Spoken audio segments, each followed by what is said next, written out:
দর্শক, শুরু হয়েছে সংযমের মাস রমজান। সেই রমজানে প্রতি বছর নানা চ্যালেঞ্জ থাকে, বিশেষ করে নিত্যপণ্যের নানা ধরনের কৃত্রিম সংকট তৈরির একটা প্রচেষ্টা থাকে। নতুন সরকার ক্ষমতায় আসার পর সব ধরনের সিন্ডিকেট ভেঙে দেওয়ার ঘোষণা দিয়েছেন প্রধানমন্ত্রী তারেক রহমান। সেই সিন্ডিকেট কতখানি ভাঙলো, অথবা নিত্যপণ্যের বাজার আসলে বাস্তবতা কি বলে, অথবা দুদিনের সরকারের পক্ষে বাজার নিয়ন্ত্রণ আদৌ নেওয়া সম্ভব কিনা, সেসব নিয়ে কথা বলতে চাই আমরা। এবং এই পণ্যর দামের সঙ্গে পরিবহনের সম্পর্ক বুঝতে চাই আমরা। বুঝতে চাই সড়কের শৃঙ্খলা কবে ফিরবে। এত কিছুর মধ্যে রমজানের রাজনীতিতে গণভোটের যে বিতর্ক, সেটি এখনো শেষই হচ্ছে না। সেটি নিয়ে কথা বলবো। আপনাকে আমন্ত্রণ 24 ঘন্টায়। প্রেজেন্টেড বাই আকিব শামসুন, সঙ্গে আছে আমি মাহফুজ মিশু। আমার সঙ্গে স্টুডিওতে আছেন আইনজীবী ও রাজনৈতিক বিশ্লেষক আল মামুন রাসেল। ধন্যবাদ আমাদের সঙ্গে যুক্ত হওয়ার জন্য। আমাদের সঙ্গে আছেন রাজনৈতিক কর্মী তাজনুভা জাবিন। ডক্টর জাবিন, আপনাকে অনেক স্বাগত। এবং আছেন ব্যারিস্টার সৈয়দ ইজাজ কবির, তিনি জাতীয়তাবাদী আইনজীবী ফোরামের নেতা, মানবাধিকার বিষয়ক সম্পাদক। ব্যারিস্টার কবির, আপনাকেও স্বাগত। ব্যারিস্টার ইজাজ কবির, আপনাকে যে আলোচনাটা শুরু করতে চাই, রোজার বাজারে একটা সিন্ডিকেট সবসময় থাকে। আপনি নিজে বাজার করেন কিনা আমি জানি না, কিন্তু 2 দিনের ব্যবধানে, অর্থাৎ পরশুদিন এবং আজকের বাজারে যদি আপনি তুলনা করেন, তাহলে একদম প্রোডাক্ট ধরে ধরে বলা সম্ভব। এবং আমাদের করেসপন্ডেন্টরা, আমরা সারা দেশের খবর, এটা শুধু ঢাকার না, প্রত্যেকটা পণ্যের দাম গড়ে 10 থেকে 30% বেড়ে গেছে। ফলে এটা যে কৃত্রিম, এটা বোঝার জন্য বোধ করি বড় অর্থনীতিবিদ হতে হয় না। ফলে বেগুন বলেন, শসা বলেন, কাঁচামরিচ বলেন, লেবুর কথা বাদে দিলাম, লেবু এখন তারকা হয়ে গেছে এক প্রকার বাজারে, খেজুর বলেন, সব কিছুর দাম হঠাৎ করে এই বাড়তি। এবং এই ঘটনা যেদিন ঘটলো, তার আগের দিন জাতির উদ্দেশ্যে ভাষণ দিয়ে বিশাল জনসমর্থন নিয়ে ক্ষমতায় এসছেন যিনি, তিনি বললেন। এবং আমার এই অনুষ্ঠানে বিএনপির পক্ষ থেকে পাভেল ভাই, যিনি বিএনপির মিডিয়া সেল আহ্বায়ক, তিনি এটিও বলছিলেন যে অন্তর্বর্তী সরকারের সঙ্গে আগের 1-1.5 মাস থেকেই তাদের একটা মনিটরিংয়ের চেষ্টা চলছিল, যেন কোনো পণ্যের সংকট না হয়। ফলে বাজারে সম্ভবত কোনো পণ্যের সংকটও নাই। তারপরেও এই বাজারটা নিয়ন্ত্রণ করা যাচ্ছে না কেন, নাকি এটির জন্য আরেকটু সময় লাগবে? ধন্যবাদ আপনাকে, এবং আপনার মাধ্যমে আপনার দর্শক শ্রোতা ও আমার সমালোচকদেরকে শুভেচ্ছা ও স্বাগত। আপনি যে কথাটা বলছেন, এটা অস্বীকার করার বা অ্যাভয়েড করার কোনো ইয়ে নেই। আজকে আমিও দেখলাম এক হালি লেবুর দাম 100 টাকা, আমার কাছে যেটা চেয়েছে আর কি, আমি যখন কিনতে গিয়েছিলাম। তো হ্যাঁ, ঊর্ধ্বগতিতে আছে। তবে আমার একটা প্রশ্ন থাকবে সবার কাছে, যে এই সরকার বিপুল ভোটে জনসমর্থনে জয়ী হয়ে আসছে, এবং আমার কাছে আজকে টকশো করতে একটু ভালো লাগছে, দীর্ঘদিন পরে মনে হচ্ছে যে একটা গণতান্ত্রিক দেশে টকশো করছি। এই সরকারের, এবং সরকারি দলের হয়ে টকশো করছেন দীর্ঘদিন পর। তা ঠিক আছে, সরকারি দলের হলেই যে সরকারকে সবসময় ডিফেন্ড করতে হবে তাও না, কিন্তু কথাটা হলো যে এই সরকারের বয়স কত? 48 ঘন্টা এখনো হয়নি, হতে যাচ্ছে, মানে 72 ঘন্টাও হয়নি। এখনই যদি আমরা এই সরকারকে প্রশ্নে জর্জরিত করে ফেলি, এটা আমার মনে হয় একটু অন্যায় হবে, প্রথম কথা। দ্বিতীয়ত কথা হচ্ছে যে এই যে সিন্ডিকেট, বাজারের যে সিন্ডিকেট, এটা অস্বীকারযোগ্য। মানে এটা স্বীকার করতেই হবে যে একটা সিন্ডিকেট আছে, এবং সিন্ডিকেটকে ভাঙতেই হবে, এবং এই চেষ্টা নিতেই হবে। এবং জনগণকে শান্তিতে রাখতে হলে এইটা ভাঙতেই হবে, দ্রব্যমূল্যের দাম কমিয়ে নিয়ে আসতেই হবে। It is a huge challenge, এবং আরও অনেক চ্যালেঞ্জ আছে। এই সব চ্যালেঞ্জ নিয়েই আপনার সরকার গঠন করেছে, ওনারা সবাই জানে, সরকারও জানে। এখন সরকার, মানে দেখেন, গণ অভ্যুত্থান ঘটলো, ইন্টারিম গভর্নমেন্ট আসলো, আমাদের নেতা তারেক রহমান দেশে আসলেন, ওনার মা বেগম খালেদা জিয়া মারা গেলেন, ইলেকশন হলো, ক্ষমতা নিলেন, রমজান চলে আসলো। মানে কোথাও কিন্তু কোনো গ্যাপ নেই। অ্যান্ড একটা যে চিন্তা ভাবনা করে কোনো কিছু করা, ইট ইজ ভেরি ডিফিকাল্ট এত স্মল স্প্যান অফ টাইমে। বাট এটা ভাঙতে হবে, এই সিন্ডিকেট ভাঙতে হবে, এবং আই এম শিওর এটা নিয়ে আলাপ আলোচনা হচ্ছে, কথা চলছে, এবং কিভাবে ম্যানেজ করা যায় সেদিকটাও দেখা হচ্ছে। সরকার প্রধানের যে বক্তব্য আমরা শুনেছি, খুবই আর্টিকুলেট, খুবই বার্তা পরিষ্কার। উনি ব্যবসায়ীদেরকেও বলেছেন, উনি একদম মহানবীর ন্যায্যতার কথাও বলেছেন, এবং ব্যবসায়ীদেরকে উনি একদম রীতিমতো অনুরোধ করেছেন যে এই মাসে বাড়তি মুনাফা না করে, সারা পৃথিবীতে যা হয় নানা রকম ছাড়, বাংলাদেশে এটা দীর্ঘদিনের কালচার। ফলে এটা আসলে শুধু এবারের সমস্যা নিশ্চিতভাবে না, ফলে সরকারকে এখনই দোষারোপ করার সুযোগ নাই। কিন্তু ইজাজ ভাই, এটাও তো সত্যি যে সিন্ডিকেট যারা করেন বা করতে পারেন, সেই সক্ষমতা যাদের থাকে, তারা নিশ্চয়ই সাধারণ মানুষ না, তারা কোনো না কোনোভাবে ক্ষমতার আশীর্বাদ পুষ্টই হয়ে থাকেন এদেশে। এটা আসলে অতীতের মতো বলা যেতে পারে, কিন্তু এই যেই সরকারের সাথে ৪৮ ঘন্টা বয়স এখনো হয়নি, সেই সরকারের সঙ্গে আতাত করে এখনই বাণিজ্যে নেমে গেছেন এমন ব্যবসায়ী আমার মনে হয় এইটা বলাও খুব একটা সঠিক হবে না। তবে হ্যাঁ, ব্যবসায়ীদের একটা সিন্ডিকেট আছে, সেটা ক্ষমতার সঙ্গে আতাত থাকুক আর না থাকুক, কৃত্রিমভাবে দাম বাড়ানোরও অনেক উপায় আছে। যেরকম আজকে দেখলাম, মানে সোশ্যাল মিডিয়াতেই দেখলাম কোথায় দ্রব্যমূল্য কন্ট্রোল করার জন্য একজন ম্যাজিস্ট্রেট গিয়েছে, পরে ওখানকার কমিটির প্রেসিডেন্ট ওনাকে ধমক দিচ্ছে যে আগের সভাপতি নেই, এখন আমি সভাপতি, ইত্যাদি ইত্যাদি। সো এইসব জায়গাগুলোতেও অ্যাকশন নিতে হবে, তাদেরকেও ক্ষমতায়ন করতে হবে, বা তাদের যে ক্ষমতা আছে সেটা প্রয়োগ করতে হবে।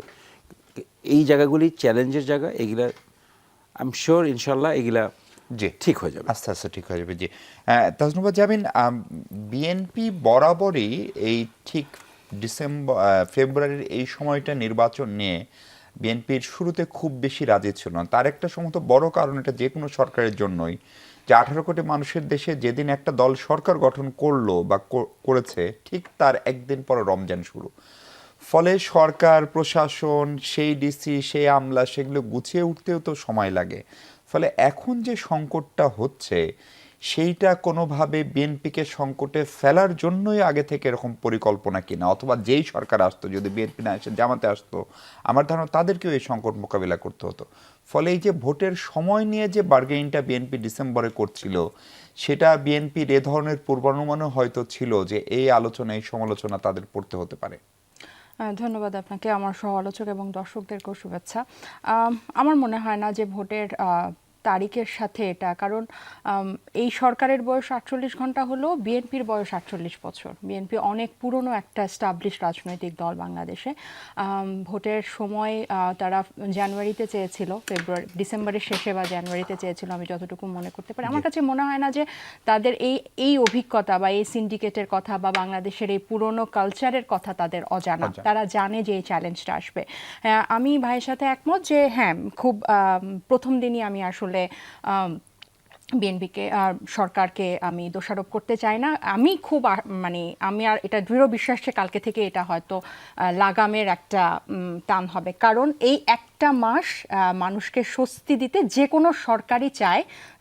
সেটা আমরা কিন্তু গত 2 বছরও অন্তর্বর্তী সরকারের দেখেছি, যে কোনো মূল্যে তারা দাম কমাতে চায়, কারণ এটাতে আপনার জনগণকে একটা মাস যদি আপনি কন্ট্রোল করতে পারেন, জনগণকে আস্থায় নেওয়াটা কম সময় সহজ হয়। কিন্তু আপনি দেখেন যে আজকে যে আপনি সিন্ডিকেটের কথাটাই আমি স্পেসিফিক্যালি যদি পয়েন্ট আউট করি, আপনি নিজেই বললেন যে সিন্ডিকেট যারা করে ক্ষমতা, এটা খুব একটা জটিল সমীকরণ না, এটা ইনিয়ে বিনিয়ে বলার কিছু নাই। আজকে সড়ক পরিবহন মন্ত্রী যে কথা বলেছেন, চাঁদার নতুন যে সংজ্ঞা দিয়েছেন, আপনি দেখেন ঢালাওভাবে সমালোচনা হচ্ছে। এই যে কথাটা, এই টোনিংটা ওনাদের, যে আপনি সিন্ডিকেট শক্ত হাতে দমন করা হবে, এই কথাটা আপনি যদি 2000 সাল থেকে প্রত্যেকটা সালে দেন, খালি মন্ত্রীকে এটা বাদ দিয়ে দেন, একই কথা প্রত্যেকটা পেপারে প্রত্যেকটা বছর আপনি পাবেন। তার মানে যেই দায়িত্বে থাকে সেই বলে যে সিন্ডিকেট আমরা দমন করা হবে। কিন্তু আমরা কখনো দেখি না যে ক্ষমতায় এসে এই যে এক্সিস্টিং যে এস্টাবলিশমেন্ট আছে সেটাকে চ্যালেঞ্জ করে। আমাদের স্বরাষ্ট্রমন্ত্রী কিন্তু বলেছে যে মবের কালচার শেষ, মব শেষ। কিন্তু আমরা কি এটা আশা করতে পারি যে আপনি যখন এই চাঁদাবাজের বিরুদ্ধে, এই বাজারের যারা সিন্ডিকেট আছে এদের বিরুদ্ধে সরকার এদের বিরুদ্ধে গিয়ে যদি কোনো ড্রাস্টিক ডিসিশন নেয়, তাহলে তখন যে বিশৃঙ্খলা হবে সেটা দমন করতে পারবে সরকার। সরকার জনগণের পক্ষে অবস্থান নিতে হবে। আমি আস্থা রাখি না। আপনি কেন প্রধানমন্ত্রীর বক্তব্যের চেয়ে তার ক্যাবিনেটের একজন মিনিস্টার যিনি প্রথমবার মন্ত্রী, তার বক্তব্যকে বেশি গুরুত্ব দিচ্ছেন? কারণ উনি এখন এই দায়িত্বে আছেন, কারণ এটা হচ্ছে যে আপনি যদি সবকিছুর জন্য প্রধানমন্ত্রীকে জবাবদিহি করতে হয়, বা আমরা যদি তার দিকেই তাকিয়ে থাকি, তাহলে তো সেই পুরনো ইয়াতেই চলে গেল, তাই না? আমার কথা হচ্ছে, আমি এইটুকু বিশ্বাস রাখতে পারি না বাংলাদেশের কোনো সরকারের কাছে যে তারা এই ধরনের সিন্ডিকেটগুলো, আমি এটা দৃঢ়ভাবে আমার মগজে ঢুকে গিয়েছে যে আপনি আদালত পাড়ায় যান, আপনি পুলিশ পাড়ায় যান, আপনি বাজারে যান, আপনি ব্যবসা করতে যান, আপনি যেখানেই যান, আপনাকে এই সিন্ডিকেটের অংশ হতে হবে, আপনাকে এদের সাথে স্যাক্রিফাইস করে আপনাকে দেশ চালাতে হবে। কোনো সরকার যে এদের বিরুদ্ধে গিয়ে ড্রাস্টিক কোনো ডিসিশন নিবে এবং কম্প্রোমাইজ করবে, আমার কাছে মনে হয় সেই সক্ষমতা সরকার দেখাতে পারে না। এমন ভাবে সিন্ডিকেটের হাতে আসলে দীর্ঘদিন ধরে এটা তৈরি করা Exactly, হয়েছে। জি, দীর্ঘদিন আমি একটু আলমাউন রাসেল আপনার কাছে আসতে চাই। আপনারা শুরু থেকেই বিশেষ করে জামাত ইসলামের পক্ষ থেকে বলা হচ্ছে তারা শ্যাডো ক্যাবিনেট করবেন, শ্যাডো মন্ত্রিসভা করবেন। সবচেয়ে বেশি জরুরি কি রাসেল, এটা জরুরি ছিল না যে রমজানের শুরু থেকেই একটা বিকল্প বাজার ব্যবস্থা অথবা ধরেন একটা মডেল বাজার ব্যবস্থা, এই ধরনের ঘটনা যে আমরা দেখিনি তা কিন্তু না। ধরেন আপনার মনে আছে কিনা ন্যায্য মূল্যের বাজার আগের বিডিআর বা বিজিবি যাই বলে তারা করেছিল। ক্যান্টনমেন্টের ভিতরে কিছু বাজার থেকে সিএসডি কৃষি সম্প্রসারণ অধিদপ্তর অল্প অল্প কিছু শোরুম আছে যেখানে ভালো পণ্য ন্যায্য মূল্যে পাওয়া যায়। ফলে আপনি শ্যাডো গভর্নমেন্ট করা মানে শুধু গভর্নমেন্টের ভুল ধরবে জামাত, নাকি এইসব সংকটে একটা উদাহরণও তৈরি করা সম্ভব ছিল আসলে সমালোচনা করার পরেও? জি, অসংখ্য ধন্যবাদ আপনাকে চমৎকার প্রয়াস অন্তর্ভুক্ত করার জন্য। সাথে আমার সহ প্যানেলিস্টদেরকেও অভিনন্দন জানাচ্ছে এবং যমুনা টিভি যারা দর্শক আছে তাদেরকে শুভেচ্ছা জানাচ্ছে। প্রথম কথা হচ্ছে, আমরা এই প্রথম একটা শক্তিশালী বিরোধী দল পেলাম। হ্যাঁ, এটা বাংলাদেশের জন্য ভালো, কারণ যত বিরোধী দল যদি শক্তিশালী হয় তাহলে সরকারের জন্য, এটা দেশের জন্য ভালো। সরকারের জন্য ভালো না হলো দেশের জন্য ভালো, সরকারের জন্য ভালো হতে পারে, চেক এন্ড ব্যালেন্স থাকে। হ্যাঁ, সেখানে আপনাকে জামাতের পক্ষ থেকে বলা হয়েছে তারা ছায়া প্রত্যেকটা মন্ত্রী তৈরি করবেন। হ্যাঁ, করবেন। সেখানে মাত্র সরকার করলো 48 ঘন্টা হলো, এর মধ্যে প্রত্যেক মন্ত্রী ধরে ধরে ধরে অনেক কাজ শুরু করে দিয়েছেন এবং ওনাদের একটা পলিসি আমরা যতটুকু দেখেছি ওনারা কাজ শুরু করে দিয়েছেন। প্রত্যেকটা মন্ত্রণালয়ে শ্যাডো ক্যাবিনেট হিসেবে ওনারা কাজ শুরু করেছেন। হ্যাঁ, এবং কি ওনারা কিন্তু প্রথম দিন থেকে, রমজানের প্রথম দিন থেকে কিন্তু এই গরিবদেরকে খাবার দেওয়া হতে আপনার হচ্ছে তাদেরকে হচ্ছে নিত্য প্রয়োজনীয় দ্রব্যাদি দেওয়ার এই থেকে সবগুলো সামাজিক কার্যক্রমগুলো শুরু করেছেন। এবং প্রথম দিন ঢাকা পরিষ্কার করা একটা উদ্যোগ জামাতের আমির গ্রহণ করেছেন। এখন প্রথম কথা হচ্ছে যে আমরা দ্রব্যমূল্যের বিষয়টা আসছে, আপনি দেখেন দ্রব্যমূল্য যেভাবে বাড়ছে। আজকে আমি একটু আগে একজনের ক্ষোভের একজন মিডিয়াতে, আপনাদের মিডিয়ার সামনে একজন ব্যক্তি বলছেন লেবু হচ্ছে শপথ নিয়েছে ফল হিসেবে, আপেল হিসেবে শপথ নিয়েছে এবং শশা অ্যাভোকাডো হিসেবে শপথ নিয়েছেন। তার মানে কি লেবুর দাম হয়ে গেছে আপেলের সমান, আবার শশার দাম হয়ে গেছে অ্যাভোকাডোর সমান। তাহলে দেখেন, প্রথম কথা হচ্ছে দামটা বৃদ্ধি হলো কেন। আমি খুব আশান্বিত ছিলাম, আমি খুব আশাবাদী মানুষ। আমি খুব আশা করেছিলাম এই গভর্নমেন্ট চাইলে, কারণ বাংলাদেশের আপনি জানেন বাংলাদেশের বর্তমানে সিন্ডিকেট এবং হচ্ছে আপনার বাজার যে চাঁদাবাজিগুলো হয় এগুলো কিন্তু 80% কিন্তু সরকারি দলের পক্ষ থেকে এবং সরকারি দলের কন্ট্রোলে হয়। তাহলে আমি মনে করেছিলাম যে প্রথম যেহেতু ক্ষমতা আসছে ওনাদের কর্মীরাও চিন্তা করবে যে আমাদের গভর্নমেন্টকে, যেহেতু আমাদের গভর্নমেন্টের ইলেকশন নিয়ে বিভিন্ন প্রশ্ন উঠেছে, যদি আমরা জনগণকে একটু স্বস্তি দিতে পারি তাহলে এটা আমাদের গভর্নমেন্টের জন্য ভালো কিছু হবে। দেখেন, দ্রব্যমূল্য বৃদ্ধি পায় প্রথম হচ্ছে ন্যাচারালি বৃদ্ধি পায়, যেমন চাহিদা বাড়লে দ্রব্যমূল্য বৃদ্ধি পাবে, এটা স্বাভাবিক কথা, এটা হচ্ছে ন্যাচারালি। কিন্তু কৃত্রিম কিছু কারণ আছে। প্রথম কারণ হচ্ছে সিন্ডিকেট এবং দ্বিতীয় কারণ হচ্ছে বাজারে চাঁদাবাজি। আপনি দেখেছেন বাজারে চাঁদাবাজিগুলো কিন্তু অনেক প্রক্রিয়া হয় এবং এগুলো কিন্তু হচ্ছে সরকারি দলগুলো বেশিরভাগ কন্ট্রোল করে, সিন্ডিকেটগুলো সরকারি দলগুলো কন্ট্রোল করে। কিন্তু আমরা খুব হতাশ হই যখন একজন মন্ত্রী মুখ থেকে যখন চাঁদাবাজি নিয়ে কথা বলা হয় যে সমঝোতায় যদি চাঁদা দেওয়া হয় সেটাকে চাঁদাবাজি না। আপনি এখানে একটা নৈতিক সমর্থন তাদেরকে দিয়ে দিলেন। আমরা এর আগে মন্ত্রীদের মুখে শুনতাম যে সহনীয় মাত্রায় ঘুষ খাও, আমার আগের মন্ত্রীরা বলতো সহনীয় মাত্রায় ঘুষ খাও। তাহলে আপনি যখন এই কথাটি বলেন, আমি জানি না আসলে আমরা বিবেকহীনদেরকে মন্ত্রী বানাই নাকি মন্ত্রী হওয়ার পর মানুষ বিবেকহীন হয়, আমার মাথা ধরে না। আপনি দেখেন, আমি শুনেছি, আমি আপনাকে বলি, উনি যেটা বলতে চেয়েছেন যে সমিতিগুলো চাঁদা নেয়, ধরেন জামাতের শ্রমিক কল্যাণ ফেডারেশন আছে বা ধরেন সাংবাদিক সমিতি আছে, সেটাতে সদস্য হিসেবে যে চাঁদা দেয় সেটাকে আপনি চাঁদাবাজি বলবেন? দেখেন, এই পর্যন্ত যারা চাঁদা দেয়, আপনি দেখেন একটা টেম্পো স্ট্যান্ডে দেখবেন, আমি একটা টেম্পো স্ট্যান্ডের একটা টেম্পোকে জিজ্ঞেস করলেন তোমরা যে টাকা দাও তোমরা কি স্বইচ্ছা দাও? আমরা স্বইচ্ছা দিই। কেন স্বইচ্ছা দাও? বললো যে আমরা যদি টাকাটা দিই তাহলে আমাদের এই যে গাড়িতে কাগজপত্র ঝামেলা আছে এগুলো হচ্ছে পুলিশ আর ধরে না, কারণ পুলিশ এবং হচ্ছে যারা নেয় তারা সমঝোতায় টাকাটা নেয়, তাহলে ওরা একটা সিকিউরিটি পায়, সিকিউরিটির কারণে সমঝোতায় টাকাটা দেওয়া হয়। আপনি দেখেন একটা বাজারে লোডিং আনলোডিং হয়, মালামাল লোডিং আনলোডিং হয়, সেখানে ক্ষেত্রে টাকা যখন আপনি যখন সেখানে যখন টাকা দিতে হয়, তাকে লোডিং আনলোডিং টাকা দিতে হয়, তারপর গাড়িটা যখন রাস্তায় চলে তখন সেখানে তাকে টাকা দিতে হয়, এই সব কিছু দিতে গিয়ে কিন্তু বাজারে দ্রব্যমূল্যের দামটা কিন্তু বেড়ে যায়। এটা কিন্তু এই গভর্নমেন্ট কিন্তু চাইলে খুব সহজে পারে। আমি যেদিন সরকার গঠন করেছে এই দিন আপনার যমুনা টিভিতে আমি বলেছিলাম তারেক রহমান সাহেবের আমাদের প্রধানমন্ত্রীর সবচেয়ে বড় চ্যালেঞ্জিং হবে চাঁদাবাজদেরকে কন্ট্রোল করা, কারণ এটা ওনার জন্য সবচেয়ে বড় চ্যালেঞ্জিং হবে। কিন্তু এত বছরের ব্যবস্থা, মানে ধরেন 2 দিনে উনি শেষ করে ফেলবেন। উনি আজকে ঘোষণা দিয়েছেন শনিবারেও তিনি অফিস করবেন। নিশ্চিতভাবে পরিস্থিতির গুরুত্ব অনুধাবন করেই তিনি সেসব সিদ্ধান্ত না, এখন কথা হচ্ছে আপনি একটা টিম ওয়ার্ক লাগবে আপনার। আপনি একটা ব্যক্তি পরিবর্তন হলে হবে না, আপনাকে টপ টু বটম এই যে রাজনীতির সংস্কৃতি পরিবর্তন করতে হবে। আমি শুরুতে আপনাকে বলেছিলাম আমাদের রাজনীতির সংস্কৃতি পরিবর্তন করা দরকার। আমাদেরকে রাজনীতিবিদদেরকে যাদের পেশা থাকবে না তাদেরকে রাজনীতিতে আনার সুযোগ দেওয়া হবে না। আপনি দেখেন আমাদের রাজনীতির সংস্কৃতি কি? আমাদের রাজনীতির সংস্কৃতি হচ্ছে একজনে যখন কোথাও যাবে, কোনো একটা নেতার সাথে দেখা করতে যায়, 10 জনকে নিয়ে যায়। সে যখন একা যায় তখন নেতা বলে তুমি একা আসছো কেন, 10 জন কই? সে যখন 10 জনকে নিয়ে যায় তখন 10 জনের খরচ তাকে বিয়ে করতে হয়। এই যে রাজনীতির সংস্কৃতিটা পরিবর্তন করতে হবে। এটা যদি পরিবর্তন এখন না হয়, এত সুন্দর একটা এই গণ অভ্যুত্থানের পরে একটা নতুন সরকার গঠন হয়েছে, এই সরকারের প্রতি তারা একটা বড় একটা সাপোর্ট জনগণের পেয়েছে। এক্সপেকটেশন একটু বেশি, কিন্তু চাহিদা এবং বাস্তবতা যদি ভিন্ন হয়ে যায় তখন জনগণ কিন্তু হতাশ হয়ে যাবে। এই জন্য বিএনপির বর্তমানে যে রাজনীতির সংস্কৃতি আছে, আপনি দেখেন আমি সবচেয়ে বড় চ্যালেঞ্জ হচ্ছে এর আগে যারা বিরোধী দল ছিল যেমন আওয়ামী লীগ এবং বিএনপির রাজনৈতিক কার্যক্রম কিন্তু কোনো পার্থক্য নেই। তারা এই চাঁদাবাজি বা বাজার ব্যবস্থা সিন্ডিকেটকে অপরাধ হিসেবে ধরতো না, কিন্তু এখন যে বিরোধী দল আছে এই বিরোধী দলের কিন্তু এই জিনিসটা কিন্তু তাদের মধ্যে খুবই নেই। মানে হচ্ছে আপনি যখন এখন রাস্তায় মাঠে নামবেন তখন তারা এটাকে কিন্তু বড় আকারে ধারণ করবে, প্রকাশ করবে। তাহলে এটা আপনার বড় চ্যালেঞ্জ, এই চ্যালেঞ্জটা আপনাকে মোকাবেলা করতে হবে। কিন্তু আপনার মন্ত্রীরা যখন শব্দ চয়ন করবে তখন তাদেরকে একটা নৈতিক সমর্থন দিচ্ছে। রাজনৈতিক সংস্কৃতির পরিবর্তন মানে কি শুধুই সরকারের দলের রাজনীতিবিদদের আচরণের পরিবর্তন, নাকি বিরোধী দল যারা তাদেরও পরিবর্তনের কথা আপনি নিশ্চয়ই বোঝাচ্ছেন? জি, আমি আরেকবার আপনার কাছে আসবো। আমি আরেকবার ব্যারিস্টার কবির আপনার কাছে আসতে চাই যে এই যে মূলত সড়ক পরিবহন, সেতু এবং রেল বিভাগ, এই 3 মন্ত্রণের দায়িত্ব যে মন্ত্রী পেয়েছেন, ওনার ভাষ্য হচ্ছে যে সড়কে আসলে শৃঙ্খলা নিয়ে উনি কথা বলছিলেন।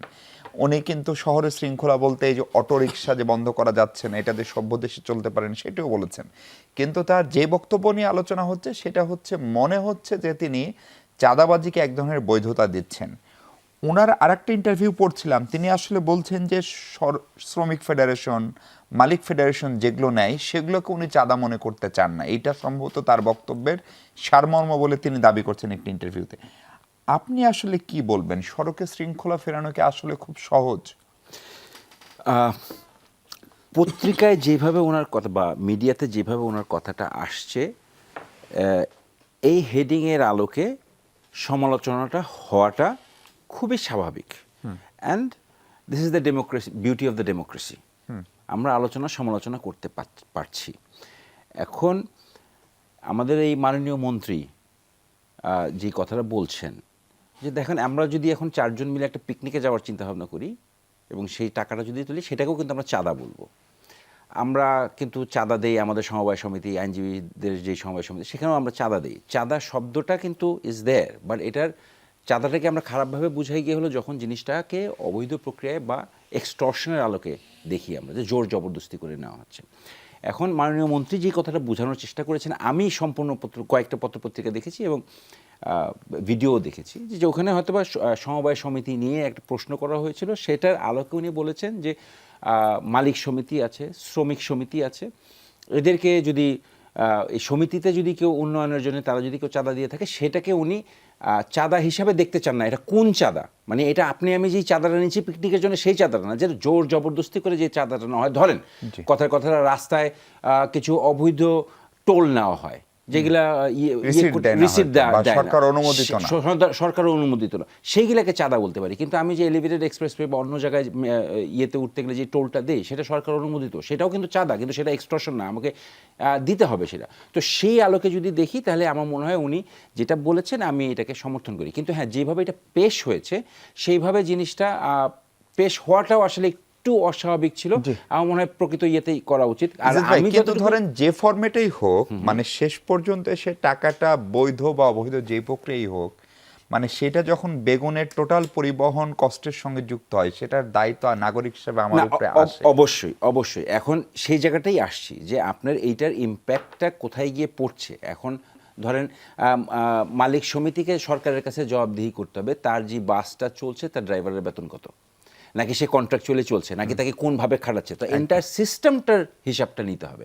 সেই সিস্টেমটার হিসাবটা নিতে গেলে যদি দেখি যে ড্রাইভার আছে যে ইয়েতে আছে, আপনার কি বলে, মানে একটা চুক্তি ভিত্তিক আছে যে প্রতি ট্রিপে তাকে এত টাকা দিতে হবে, সেই ক্ষেত্রে যদি ইয়ে করা হয় তাহলে সেটাকে চাঁদা বলা যেতে পারে। তো এখন সেই সিস্টেমটাকে ভাঙতে হবে বা সেই সিস্টেমটার ইনভেস্টিগেশন করতে হবে। কিন্তু মালিক সমিতি, শ্রমিক সমিতি, শ্রমিকরা, মালিকরা যদি প্রতি মাসে কোনো টাকা দেয় সেইটাকে ওই এক্সটর্শন, জোর জবরদস্তি, অবৈধ টাকা, সেইটাকে তো বলা যাচ্ছে না। সে সমিতির আঙ্গিকে, সমিতির গঠনতন্ত্র অনুযায়ী সেটা হচ্ছে, তাই না? সেই জায়গাটা থেকে আমি একটা বিরতি নিই তাজনুবা, আপনার কাছে একটু জানতে চাই যে ধরেন সড়কে শৃঙ্খলার সঙ্গে আমাদের অর্থনীতি, দৈনন্দিন জীবন, এমনকি জিনিসপত্রের দাম এটিও জড়িত।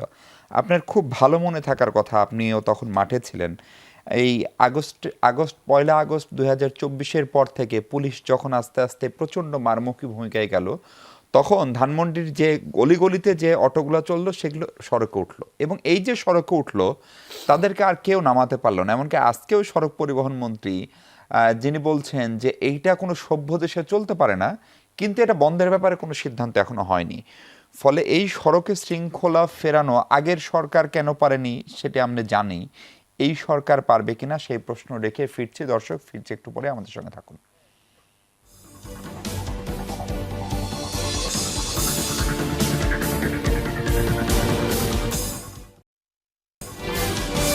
দর্শক, আরেকবার আমন্ত্রণ 24 ঘন্টায়। তাজনুভা জাবিন আছেন আমাদের সঙ্গে। তাজনুভা, সড়কে শৃঙ্খলা ফেরানো খুব সহজ হবে কিনা? ধরেন একটা অটোরিকশার কথাকেই আমরা উদাহরণ হিসেবে আপনাকে প্রশ্ন করেছিলাম। সহজ, যেহেতু গত সরকার মানে অন্তর্বর্তী সরকারের সময় আইন শৃঙ্খলার অবস্থা আমরা খুবই নাজুক এবং দুর্বল দেখেছিলাম। সো একটা নির্বাচিত সরকার আসলে কিন্তু এখন পরিস্থিতি সবার ব্রেইনেই কিন্তু একটা পরিবর্তিত, যে এটা হচ্ছে নির্বাচিত সরকার। সো এই আগে যেরকম আন্দোলন করতো কথায় কথায়, সেটা আমার কাছে মনে হয় না যে তারা নিজে থেকে করবে। এবং সরকারেরও একটা সদিচ্ছা, যে জাস্ট বলে দিলেও হলো না যে এটা নিষিদ্ধ। তারা যেভাবে এখন জীবিকা নিয়ে, হ্যাঁ, এটার একটা তাদেরকে তাদের রিপ্লেস করা, তাদের জীবিকাটা কিভাবে হবে। তবে এটা ঠিক, এই ব্যাটারি রিক্সাগুলোর জন্য অসংখ্য, আপনি যদি পঙ্গু হাসপাতালে খোঁজ নেন যে গত 1.5 বছরে কি পরিমাণ দুর্ঘটনা শুধু এই ব্যাটারি রিক্সার কারণে হয়েছে, এবং অন্যান্য যানবাহনের ক্ষতি তো আছেই।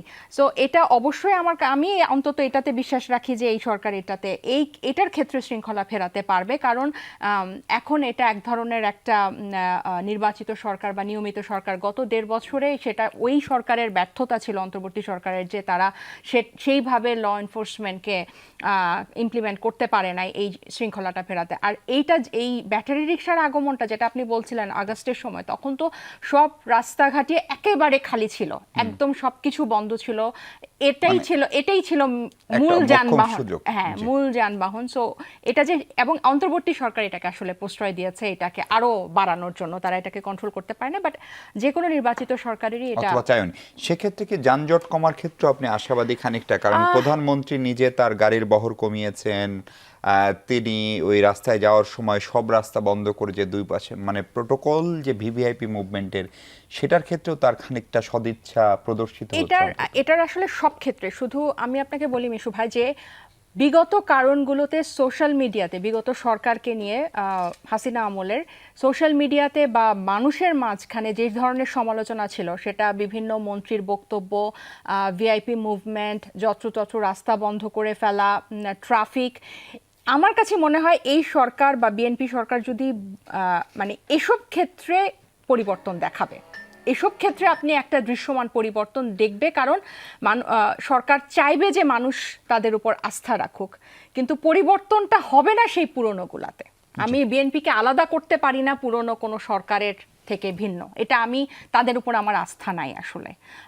আমার কাছে মনে হয় যে বিগত নির্বাচিত সরকারগুলা, রাজনৈতিক সরকারগুলা যেরকম ছিল, সব জায়গায় রাজনৈতিক দলীয়করণ এগুলো চলবে। কিন্তু এই যে আমরা এগুলা ছোট ছোট যে বিষয়গুলো বলছি, হয়তো ভিআইপি মুভমেন্ট তারা কন্ট্রোল করবে, মানুষ যাতে বিরক্ত না হয়, মন্ত্রীদের বক্তব্য সংযত হবে, মানুষ যাতে সমালোচনা না করে, ট্রল না করে, জিনিসপত্রের দাম দেখা যাবে কালকে থেকেই তারা লাগাম টানছে যাতে মানুষ ইমিডিয়েট রিয়াকশন না করে। কিন্তু এই দৃশ্যমান উপরে ছোটখাটো জিনিসগুলোতে পরিবর্তন আসবে, কিন্তু মূলে এই সরকার কোনো পরিবর্তন 48 ঘন্টা কি আমি দেখি না, এবং আমার কিন্তু আস্থা নাই যে, কারণ এটা যদি হতো তাহলে অনেক পরিবর্তন করেই তারা ক্ষমতায় আসতো। আমি এই সরকারকে বিগত কোনো টার্মের, আমার বুদ্ধির পর থেকে কোনো টার্মের সরকার থেকে আমি আলাদা করতে পারি না, এবং সেরকম কোনো দৃশ্যমান পরিবর্তনও তাদের মনোভাবে, তাদের কাজে নাই। কথাই তো অনেক এই একই, অনেক কিছুই বলে সবাই, কিন্তু আমার ওই জায়গাটাতে আস্থা নাই যে তারা মূল বড় যে জিনিসটাতে পরিবর্তন আমরা যেটাকে বলি এটা করবে। দৃশ্যমান তারা অনেক কিছুই ডিফারেন্ট করবে। আপনার এই বক্তব্য নিশ্চিতভাবে আমরা পরেও মিলিয়ে নিতে পারবো, 2 মাস 3 মাস 1 বছর 2 বছর 3 বছর পরে দেখা যাক তখন কি হয়। আল মামুন রাসেল, আপনি এই যে ধরেন সরকারের অনেকগুলো পরিকল্পনা, বিশেষ করে ফ্যামিলি কার্ড, কৃষক কার্ড, সেগুলোর এক ধরনের বাস্তবায়ন প্রক্রিয়া শুরু হয়ে গিয়েছে। খাল খনন কর্মসূচি, আন্তঃমন্ত্রণালয়ে দুটো সভা হয়েছে, এবং সেগুলো কিভাবে করবে বিএনপি সেটিও এবার নির্বাচনের আগেই তারা স্পষ্ট করেছে। তারপরেও আজকে ডক্টর দেবপ্রিয়রা একটি নাগরিক প্ল্যাটফর্মে বলেছেন যে এগুলো বাস্তবায়ন করা অর্থনৈতিকভাবে টাকার যোগান দেওয়াটা একটা বড় চ্যালেঞ্জ। আমরা একটু আগে দেখলাম যে IMF বলছে যে আমাদের রিজার্ভ $30 বিলিয়ন বেশি। তাহলে এটি বাস্তবায়ন করা অর্থনৈতিকভাবে কেন চ্যালেঞ্জ মনে হচ্ছে? জি, আসলে প্রথম কথা হচ্ছে আমি এই পরিকল্পনা এবং সরকারের যে পরিকল্পনা গ্রহণ করেছে এটার মধ্যে আসি, এর আগে কয়েকটা বিষয় নিয়ে এসে আমি এটার সাথে যুক্ত করছি। প্রথম কথা হচ্ছে ইজাজবে একটু আগে বললেন যে সড়কের যে সমিতিগুলো যে চাঁদা নেয়, এই চাঁদাগুলো আসলে মানে সরাসরি চাঁদা হিসাবে ট্রিট করা হয় না। কিন্তু আপনি দেখেন, আমরা যখন গ্রামে যাই, শব্দটা কি এরকম যে চাঁদা আর চাঁদাবাজির ভিতরে আমরা না, আমার কাছে দেখেন প্রথম কথা হচ্ছে আপনি আমাদের যারা চাঁদাবাজি করে, বা আপনি সাধারণভাবে আমাদের দেশে চোররা যখন চুরি করে সে একটা বৈধতা, মানে যখন আমাদের কাছে আইনজীবীর কাছে যখন আসে তখন আমাদের কাছে একটা মানে এটা যে বৈধ, মানে চুরি করা যেটা বৈধ, সে বলে দেখেন জীবন বাঁচানো ফরজ, আমার বাচ্চা মা বোন না খেয়ে থাকবে, আমি তো তাদেরকে বাঁচাইতে হবে। তো একটা ছোট অপরাধ করলে একটা বড় বিপদ থেকে বাঁচানোর জন্য মানে প্রত্যেকে কিন্তু একটা ডিফেন্স খুঁজে নেয় যে আমি যে কোনো একটা অপরাধ করার আগে সে বলে যে আমি কেন করছি। এখন দেখেন সমিতিগুলো দেখেন, আপনি যখন বিভিন্ন টোলগুলো দেখবেন, ব্রিজ হয়েছে সরকারের জনগণের টাকা দিয়ে, এখানে কোনো টোল নেই, কিন্তু আপনি একটা সমিতির নাম দিয়ে একটা রিসিট করলেন, রিসিট করে আপনি সেখানে 20 টাকা 30 টাকা করে নিচ্ছেন। যদি বলা হয় এটা কি, রিসিট আছে দেখেন, এটা তো অমুক সমিতির টাকা, আমরা এটা নিয়েছি, কি বলে টেন্ডার নিয়েছি, বা আমরা এটা নিয়েছি সেই নিয়েছি বলে একটা বৈধ করা হয়। এবং আপনি যেখানে যাবেন টোল পাবেন, আপনি কাগজপত্র ছাড়া কোনো টোল পাবেন না। আপনি দেখেছেন একটু আগে আপনি শৃঙ্খলার কথা বললেন, পরিবহন শৃঙ্খলা সবচেয়ে বড় করছে হচ্ছে পরিবহন, আপনার যে পরিবহন যে সমিতি আছে, আপনি দেখেন পরিবহন মালিক সমিতিগুলো আপনি দেখেন ঢাকা শহরে যত মানে এই ফিটনেসবিহীন গাড়িগুলো দেখবেন, এই গাড়িগুলো চলছে প্রশাসনের সহযোগিতায়। প্রশাসন এখানে কঠোর করছে না কেন? কারণ পরিবহন সমিতিগুলো সরকারি দল পরিচালনা করে এবং তারা প্রশাসনের সাথে একজন লিয়াজ করে যে আমার এই গাড়িগুলো যাবে, এই গাড়িগুলো আপনি কখনো ধরবেন না কাগজপত্রের জন্য। এখান থেকে টাকা নিচ্ছে, আবার ওই দিক থেকে প্রশাসনকে বিলাচ্ছে, কিছু নিচ্ছে, প্রশাসন নিচ্ছে, আবার কিছু সমিতিগুলো নিচ্ছে। যে এইভাবে যে প্রক্রিয়াটা কিন্তু সরকার চাইলে খুব কঠোর হস্তে যদি আইন প্রয়োগ করা যায় তাহলে কিন্তু বন্ধ করা যাবে। তারপর আসেন আপনি যে বললেন পরিকল্পনা, আমরা শুরুতেই বলেছিলাম, কারণ এবার এই গভর্নমেন্ট যে পরিকল্পনাগুলো ইশতেহারগুলো ওনারা দিয়েছেন যে ওনারা এই খাল খনন করবেন, হ্যাঁ আমরা দেখেছি প্রতিদিন 11 কিলোমিটার খাল খনন করতে হবে, মানে যেদিন আপনি শপথ গ্রহণ করেছেন সেদিন থেকে আপনাকে প্রতিদিন 11 কিলোমিটার করে, যদি ঈদের দিন হয় ঈদের দিন 11 কিলোমিটার খাল খনন করতে হবে।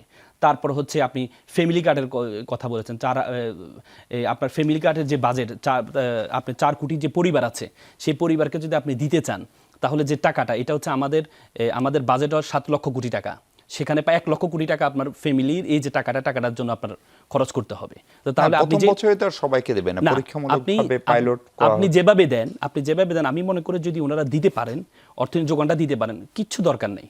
আমাদের প্রতি বছর যে পরিমাণ টাকা আমাদের যে কর বৃদ্ধি না করে শুধুমাত্র আমাদের যে করে যে ফাঁকিগুলো হয় সেখান থেকে আপনি একটা ফ্যামিলি কার্ড না, আপনি 4 কোটি পরিবারকে আপনি 1 বছরের ফ্যামিলি কার্ড দিতে পারবেন শুধুমাত্র কর ফাঁকি যদি রোধ করতে পারেন, আপনি করে যে বিশৃঙ্খলা আছে সেটা যদি রোধ করতে পারেন, এবং যে করে মানি লন্ডারিং যে পরিমাণ টাকা হয় 4টা বাজেটের টাকা একটা মানি লন্ডারিং হয়ে যায়। এই জিনিসগুলো যদি করতে হয়, এই জিনিস করতে হলে প্রথম কথা হচ্ছে নিজেকে পরিবর্তন করতে হবে। আপনি নিজেকে রাজনীতি তো আমরা রাজনীতিবিদরা বেশিরভাগ রাজনীতিবিদরা রাজনীতি করে হচ্ছে নিজের আখের গোছানোর জন্য, দেশের আখের গোছানোর জন্য না। যদি নৈতিক ভিত্তিটা যদি স্ট্রং হয় যে না আমরা জনগণের জন্য আবার কিছু করতে চাই, জনগণ আমাদেরকে ভোট দিয়েছে, এর আগে সরকার করে নাই কেন? সরকার মনে করতো আমরা তো জনগণের ভোট পাই না, তো জনগণ তো আমাদের কোনো অ্যাকাউন্টেবিলিটি নাই। কিন্তু এবার তো জনগণের উপর অ্যাকাউন্টেবিলিটি আছে, সেই অ্যাকাউন্টেবিলিটি জায়গা থেকে যদি ওনারা চেষ্টা করে, আমার মনে হয় ওনারা যদি এই নিজের পরিবর্তন করতে পারে, তাহলে আমার মনে হয় এই যে পরিকল্পনা, এই পরিকল্পনা বেশি কষ্ট হবে না, বাস্তবায়ন করা কষ্ট হবে না। ব্যারিস্টার ইজাজ কবির, আমার খুব করে সাইফুর রহমান সাহেবের কথা মনে পড়ছে। 91 সালে বিএনপি যখন প্রথম ক্ষমতায় আসলো সংসদীয় পদ্ধতিতে প্রত্যাবর্তনের পর বেগম খালেদা জিয়ার নেতৃত্বে, তখনও কিন্তু 9 বছরের একটা স্বৈরাচারী শাসন ব্যবস্থার পরে এসে সেইখান থেকে ইকোনমি পুনর্গঠন প্রক্রিয়া শুরু হয়েছিল। ফলে এই যে আমাদের আল মামুন রাসেল যে টাকা সংগ্রহ প্রক্রিয়া পদ্ধতি বা ডক্টর দেবপ্রিয়া যেটাকে বাস্তবায়নের চ্যালেঞ্জ বলছেন, সেই চ্যালেঞ্জ কি আসলে একদম মানে মোকাবেলা করা সম্ভব না এরকম জায়গায়, নাকি কোনো একটা কর্মকৌশল প্রস্তুত করেই এগুলো বিএনপি জনগণের সামনে উপস্থাপন করেছে?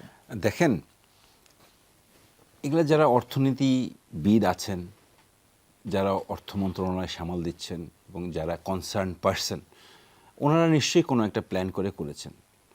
আমরা আশা করছি সফল হবে, সফল না হলে ব্যর্থ হবে। কিন্তু এখনই তো সেটা বলা সম্ভব না। ফ্যামিলি কার্ড 8টি জেলায় দেওয়া হচ্ছে, ঈদের আগেই প্রায় বোধহয় 4 কোটি না 5 কোটি পাইলট প্রজেক্ট করা হবে।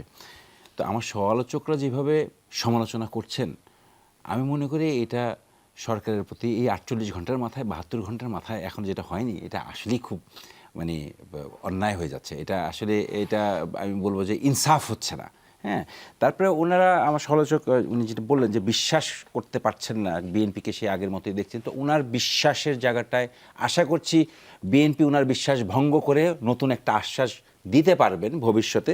এবং আমার আল মামুন সাহেব যেটা বললেন যে নিজেকে চেঞ্জ করতে হবে, শুধু নিজেকে না, আমাদের সবাইকেই চেঞ্জ হতে হবে, আমাদের সবাইকেই বাংলাদেশি হতে হবে, আমাদের সবাইকেই বাংলাদেশকে ভালোবাসতে হবে, আমাদের সবাইকেই চেঞ্জ করতে হবে। এবং তর্কের জন্য তর্ক না করে, আপনার এই আপনার সমালোচনার জন্য সমালোচনা না করে যৌক্তিকভাবে যদি আমরা সমালোচনা করি, সেটা যে কেউ আমার মনে হয় গ্রহণ করবে, কারণ সেটা যে সরকারে আছে তার সফলতার দিকেই এনে দেবে এবং সে যদি সফল হয় সে ভবিষ্যতেও থাকতে পারবে। আর এই টাকা কোত্থেকে আসবে, অর্থ যোগান কোত্থেকে আসবে, এটা নিশ্চয়ই বিএনপির ঊর্ধ্বতন নেতৃবৃন্দ এবং সরকারের যারা আছেন এনারা সেই হিসাব করেই আছেন। এবং ইশতেহারের কথায় যেটা বললেন যে কীভাবে করবেন না করবেন, ইশতেহার যেটা বিএনপি দিয়েছে এটা তো জনগণ গ্রহণ করেছে। এখন বিএনপি যদি সেইভাবে ডেলিভারি না দিতে পারে তাহলে সামনে বিএনপি আসবে না, সোজা হিসাব। এটা নিয়ে আর কিছু করার নেই। এখন বিএনপি 5 কোটি টাকা কেমনে জোগাড় করবে, এটা কেমনে করবে, সেটা লেট দি গভর্নমেন্ট ট্রাই, এটা সময়ের ব্যাপার আছে। আর আপনার কথা হলো যে এটা তো বাস্তব কথা যে মানি লন্ডারিং যেভাবে হয়, মানি লন্ডারিং যেই পরিমাণে টাকা মানি লন্ডারিং হয়েছে, এই টাকা আমার দেশে থাকলে তো উন্নতির আজকে অবস্থা হয় না। তো ডেফিনেটলি সেই জায়গাটাও দেখবে এবং দুর্নীতির দিকে তো জিরো টলারেন্স থাকবে। সো আমার মনে হয় আপনি আশাবাদের জন্য এবং সময়, let's wait and see what government. আপনি বলছিলেন যে এই যে ধরেন বিএনপি যে কথা বলে এসছে, ফলে বিএনপি তো তার ইশতেহার দিয়ে ক্ষমতায় এসছে নিশ্চিতভাবে 212 সিট 297-এর ভিতরে, এবং ঠিক একই কারণে কি গণভোট হওয়ার পরেও তারা দ্বিতীয় এমপিদের যে দ্বিতীয় শপথটা, সেই শপথটা বিএনপি নেয়নি, মানে 212 জন সংসদ সদস্য নেয়নি, জামাত এবং এনসিপি সমর্থিত যারা তারা নিয়েছেন। ফলে এই আলোচনা, এই গণভোট নিয়ে বিতর্ক এখনো শেষ হচ্ছে না, কারণ নাহিদ ইসলাম আজকেও বলেছেন যে গণভোট যদি কোনো কারণে বাতিল হয় তাহলে সরকারের বৈধতা থাকবে না, কিংবা বিএনপি জনগণের সঙ্গে আসলে প্রতারণা করছে এই শপথ না নিয়ে। ফলে এইটা আমাদের এই নানান চ্যালেঞ্জ, অর্থনৈতিক, সামাজিক, আইন শৃঙ্খলার পাশাপাশি রাজনীতিও বিএনপির জন্য একটা বড় চ্যালেঞ্জ হয়ে উঠছে কিনা আগামী দিনগুলোতে, সেটা নিয়ে কথা বলবো আমরা। দর্শক, তার আগে ছোট্ট একটা বিরতি নিই।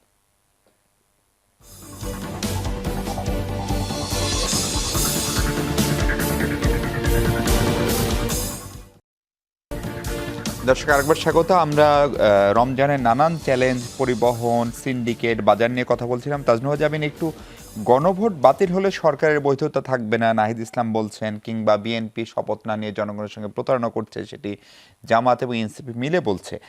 আপনার অবস্থানটা আসলে কি? বিএনপির ভাষ্য হচ্ছে তারা তাদের ইশতেহার পাবলিকের কাছে বলেছে, তার পরিপ্রেক্ষিতে ভোট পেয়েছে। এখন সংসদ যেহেতু সার্বভৌম আইনের ভাষায়, ফলে সংসদ উইল ডিসাইড। ভাই যে বিরতিতে যাওয়ার 2 আগে, মিনিট সময়। হ্যাঁ বিরতিতে যাওয়ার আগে বললেন যে বিশ্বাস যে কেন করছি না, এটার সমালোচনার খাতিরে আসলে সমালোচনা করছি না, বিশ্বাসটা কেন আসছে না। আপনি 90-এর ইলেকশনের কথা বলছিলেন, 90-এর যে 3 জোটের রূপরেখার কথা আমরা সবাই জানি। শাহাবুদ্দিন সাহেব 29টা সংস্কার কমিটি করেছে, বিএনপি প্রথম ক্ষমতায় এসে একটাও মানেনি। 2001-এ কিন্তু টিআইবিকে দিয়ে লতিফুর কমিশন করেছিল 16টা, বিএনপি ক্ষমতায় এসে একটাও মানেনি। সেই সংবিধান সংশোধন করে এই 2/3 মেজরিটি নিয়ে বিএনপি আপনার ধরেন 96-এ কিন্তু তত্ত্বাবধায়ক সরকারকে বাতিল করে নিজেদের অধীনে কিন্তু নির্বাচন করতে চায়, 1 মাস পরে আবার এটা দিতে হয়েছে। এবং এর পরে তো তত্ত্বাবধায়ক 111 আসলো এবং আওয়ামী লীগ সেই একই 2/3 ব্যবহার করে তত্ত্বাবধায়ক সরকার ব্যবস্থা বাতিল করে 17 বছর স্বৈরাচার কায়েম করলো। আমি বলছি এই সংবিধান এবং এই যে বাংলাদেশের রাজনৈতিক কনস্টিটিউশনাল যে ইকোসিস্টেম, এটা আওয়ামী লীগের জন্য তৈরি, এটা বিএনপির জন্য তৈরি না। এই কারণে বিএনপি ঠিক আওয়ামী লীগ যে কাজটা করে স্বৈরাচার কায়েম করেছিল, বিএনপি ঠিক ওই জায়গাটাতে 111-কে স্বাগত জানিয়েছিল। এবং এই যে আস্থার জায়গাটা, বিশ্বাসের জায়গাটা কোথায় আসে? হিস্ট্রি থেকেই আসে। বিএনপি বারবার কথা রাখে নাই, বারবার। এবং এটা আমরা গত 1.5 বছরে, আপনারা ডেকেছেন, আমরা প্রত্যেকবার বলেছি কে শপথ পাঠ করাবে। আপনি বলেন, আপনি এতদিন ধরে সাংবাদিকতা এবং গত গণ অভ্যুত্থানের পরে এত ক্রুশালি আমরা প্রত্যেকটা সময় কভার করেছি, কখনো এই আলোচনাটা এসেছিল কে শপথ পাঠ করাবে? আমার কাছে মনে হয়েছে বিএনপি সরকার, আমি জানি না এটা অন এয়ারে বলাটা ঠিক হচ্ছে কিনা, যে বিএনপি প্রথম সরকার গঠন করার পর তাদের প্রথম কাজ হচ্ছে কিভাবে জুলাই সনদ থেকে তারা সরে আসবে, এবং তারা সরে এসেছে। এবং বিগত সময়ে কিন্তু তাদের অনেক দায়িত্বশীল নেতা, মির্জা আব্বাস থেকে শুরু করে, কিন্তু বিএনপি বলেছে যে জুলাই সনদে যেগুলো তারা নোট অফ ডিসেন্ট ছাড়া করেছেন সেগুলো তারা বাস্তবায়ন করবে। কিভাবে করবে? তাদের রূপরেখা কি, রোড ম্যাপ কি? যেখানে তারা বলেছে যে তারা যে সংস্কার এটা আমরা একটাও রাখবো না, সব ছুঁড়ে ফেলে দেব। এবং এই শপথ নেওয়ার প্রশ্নটা কেন একবারও আলোচনায় আসলো না, যেটা সরকার গঠন করার প্রথম 1 ঘন্টার মধ্যে একদম টক অফ দ্য টাউন হয়ে গেল, এবং এটার কারণে তারা শপথে নিলেন না। এবং আপনি দেখেন, আমি যখন বলি আমি বিগত সরকারের সাথে এই সরকারের কোনো অমিল পাই না, আপনি কোনোখানে জুলাই গণ অভ্যুত্থানকে খুঁজে পান? আমরা যখন সংবিধানের ধারাবাহিকতার কথা বলি, বিএনপির এই ঐতিহাসিক ভুল গলার কথা কিন্তু আমাদেরকে মনে রাখতে হবে। সেই জিয়াউর রহমান সাহেব একটা মার্শাল ল তো গণ অভিপ্রায় না, কিন্তু মার্শাল ল মানে মিলিটারি প্রোক্লেমেশন করে কিন্তু সংবিধান সংশোধন করে ফেললো। 1400 মানুষ মারার পরে আপনার সংবিধানটাকে সংশোধন করা গেল না, বা সংবিধানে হাত দেওয়া গেল না। এবং এইটার ধারাবাহিকতা, আপনি বলতে পারেন যে এটা হওয়ার কারণে আমাদের তো আলু পেঁয়াজ লেবুর দাম কমবে না। এটা হচ্ছে আরেকটা ধোঁকা, এই যে জীবিকা এবং মানুষের গণতন্ত্রকে মুখোমুখি দাঁড় করে দেওয়া। এখানে কিন্তু একটা আরেকটার পরিপূরক, জীবিকার সাথে কিন্তু মানুষের এই গণতন্ত্রের, তাহলে এই আস্থার জায়গাটা এ কারণেই আসে না যে আপনি কিন্তু ধরেন বিএনপি যে শপথ নিল না, তার বিপরীতে অন্য কোন রাজনৈতিক দল যারা বিরোধী দল, তাদের অবস্থানও তো খুব পরিষ্কার কিনা। এটা অনেকটা ওই যে একদমই সময় নেয়, আপনি 30 সেকেন্ড বলুন। আপনার নিশ্চয়ই মনে আছে যে স্বরাষ্ট্র উপদেষ্টার পাশে দাঁড়িয়ে স্বরাষ্ট্র উপদেষ্টার পদত্যাগ চাওয়ার মতোই আমার কাছে মনে হচ্ছে। আমি কিন্তু খুব একটা স্ট্রং বোল্ড ডিসিশন আমি কারো থেকে পাচ্ছি না। পরিষ্কার। ব্যারিস্টার ইজাজ, আপনি এই প্রসঙ্গে কি বলবেন? এই শপথ না নেওয়ায় কি ক্ষতি হলো? 2 মিনিট সময়। দেখেন, আমি বিশ্বাস করি সবাই সংস্কারের পক্ষে, এবং আমি যতটুকু বুঝি বিএনপির যতগুলি সংস্কারের কথা বলেছে, সে ম্যাডাম বেগম খালেদা জিয়া থেকে শুরু করে এখন পর্যন্ত, আমার সেই ইলেকশন কমিশন, ভিশন 2030, 31 দফা, সব কিছুই জুলাই সনদের মধ্যে আমার অন্তর্ভুক্ত। এখন জুলাই সনদ কি বিএনপি বাস্তবায়ন করবে কি করবে না? এখন জুলাই সনদ বিএনপি বাস্তবায়ন করবে, কারণ 80% রিফর্মস যে কথাগুলো আছে এগুলা জুলাই সনদের মধ্যেই আছে। এখন প্রশ্নটা হলো গিয়ে আপনার, যে আমার সহযোগী যেটা বলছেন যে জীবিকা এবং গণতন্ত্র এখনো মুখোমুখি 48 ঘন্টায় করা হয়নি, এবং গণভোটের কথা যেটা বলছে যে গণভোট অবৈধ হলে না সরকার নো এমপি ইলেকশন যেটা হয়েছে সেটা অবৈধ হলে গণভোট অবৈধ হয়ে যাবে। মানে ওনারা ঠিকই বলছেন, কিন্তু কোনটা আগে দিবেন সেটা ওনারা বুঝতে পারছেন না। ওনারা যেটা আগে দেওয়া দরকার সেটা ওনারা আগে দিচ্ছেন না। এখন যদি আমি আসি, যে ওনারা প্রথমে বলেছেন, আমি আগেও টকশোতে বলেছি যে একটা ধাঁধার মতো চলছে যে বিএনপি যেন কোনোভাবে জুলাই সনদ থেকে পিছিয়ে যায়, সেই ফাঁদে বিএনপি পা দেয়নি। অ্যাজ এ রেজাল্ট পলিটিক্যাল অনেক আছে। এবং এখন যেটা দেখতে পাচ্ছি যে একটু আগে বাজার নিয়ে যেটা কথা বললাম, যে রাজনৈতিকভাবে আমি মনে করি একটা অকৃত্রিম চ্যালেঞ্জ তৈরি করা হচ্ছে জুলাই সনদ নিয়ে বিএনপির প্রতি। কেন বলছি তার কারণটা হচ্ছে, দেখেন প্রথমে আপনারা সংবিধান মানেন না, তারপরে আপনারা রাষ্ট্রপতি মানেন না, কিন্তু আপনারা কি করলেন, সেই রাষ্ট্রপতি পরে মেনে নিলেন, সেই সংবিধান সংস্কারই করছেন। সংবিধান নাই কিন্তু করেননি, নাই হয়নি সেটার জন্য চাইলেন, কিন্তু পরবর্তীতে বললেন যে ঠিক আছে এটাই সংস্কার করো, আপনারা কিন্তু আপনাদের স্ট্যান্ড চেঞ্জ করলেন। এবং এই যে আদেশটা দেওয়া হলো, উনি যে জিয়াউর রহমান সাহেবের কথাটা বললেন, ওটা তো অর্ডিন্যান্স ছিল, অধ্যাদেশ, আদেশ না। তাহলে এখন প্রশ্ন যদি ওনাদেরকে করি যে ভাই, ইন্টারিম গভর্নমেন্ট কেন অধ্যাদেশ জারি করতে পারলো না, কেন আদেশ দিতে হইল, এই প্রশ্নের উত্তরে তো ওনারা কেন দিচ্ছেন না? কারণ এটা বিএনপি জানে, বিএনপি বুঝে, কারণ এটা একটা আদেশ।